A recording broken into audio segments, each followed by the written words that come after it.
Nagsasawa ka na ba sa typical na lasa ng kape at gusto mo ng panibagong flavor? Then, this video is for you. This newly opened cafe serves unusual coffee flavors.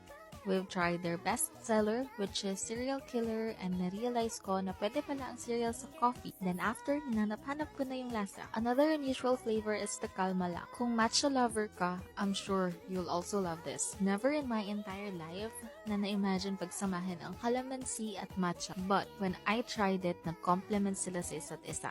Like, paano nangyari yun? I wish I could explain it further, kaso unexplainable talaga.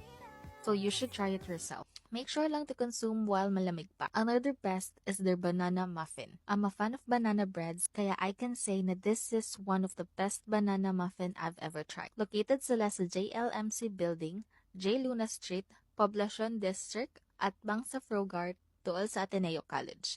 So go na! Thanks for watching!